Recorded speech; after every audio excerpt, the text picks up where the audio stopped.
Congress BJP ನಾಯಕರ ಮಧ್ಯೆ ಛತ್ರಿ ಹೇಳಿಕೆ ಫೈಟ್ ಜೋರಾಗಿ ನಡೀತಾ ಇದೆ. ಡಿಕೆ ಶಿವಕುಮಾರ್ಗೆ ಮದ ಜಾಸ್ತಿ ಇದೆ ಅಂತ ಬಿವೈ ವಿಜಯೇಂದ್ರ ಅವರು ಹೇಳಿಕೆಯನ್ನ ಕೊಟ್ಟಿದ್ರು. ಬಿವೈ ವಿಜಯೇಂದ್ರಗೆ ಡಿಸಿಎಂ ಡಿಕೆ ಶಿವಕುಮಾರ್ ಈಗ ಸಖತ್ ಕೌಂಟರ್ ಕೊಟ್ಟಿದ್ದಾರೆ. ಹೌದಪ್ಪ, ನನಗೆ ಮದ ಜಾಸ್ತಿ ಇದೆ, ಇದ್ರೆ ಕಡಿಮೆ ಮಾಡು. ಯಾವ ಛತ್ರ ಅಂತ ಹೇಳಿದ್ದೇನೆ, ಯಾರಿಗೆ ಹೇಳಿದ್ದೆ ನೋಡಿದ್ನ ಇವನು? ಬೇಕಾದವರನ್ನ ಏನಾದ್ರೂ ಕರಿತೀನಿ, ಕಳ್ಳನ ಮಗನೇ ಅಂತಾರೆ, ಸುಳ್ಳನ ಮಗನೇ ಅಂತಾರೆ, ಪ್ರೀತಿಯಿಂದ ಇನ್ನೊಂದು ಮತ್ತೊಂದು ಅಂತ ಕರೀತಾರೆ. ಅದು ನಮ್ಮ ಇಂಟರ್ನಲ್ ವಿಚಾರ. ಮಂಡ್ಯದವರು ಛತ್ರಿ ಎಂದಿದ್ದ ಹೇಳಿಕೆಗೆ ಡಿಸಿಎಂ ಡಿಕೆ ಶಿವಕುಮಾರ್ ಅವರು ಸಮರ್ಥನೆಯನ್ನ ಮಾಡಿಕೊಂಡಿದ್ದಾರೆ. ನೋಡಿ, ಜೋರಾಗಿನೇ ಇದೆ ಈ ಒಂದು ಮಂಡ್ಯದವರು ಛತ್ರಿ ಅನ್ನೋ ಒಂದು ಹೇಳಿಕೆ ಇದೆಯಲ್ಲ, ಡಿಸಿಎಂ ಡಿಕೆ ಶಿವಕುಮಾರ್ ಕೊಟ್ಟಂತ ಹೇಳಿಕೆ.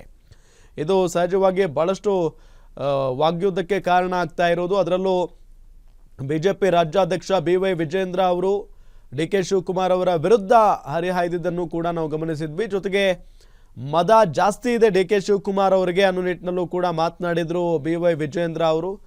ಆದರೆ ಈಗ ಬಿವೈ ವಿಜಯೇಂದ್ರ ಅವರಿಗೇ ಡಿಸಿಎಂ ಡಿಕೆ ಶಿವಕುಮಾರ್ ಸಖತ್ ಕೌಂಟರ್ ಕೊಟ್ಟಿದ್ದಾರೆ. ಹೌದಪ್ಪ, ನನಗೆ ಮದ ಜಾಸ್ತಿ ಇದೆ, ಇದ್ರೆ ಕಡಿಮೆ ಮಾಡಲಿ.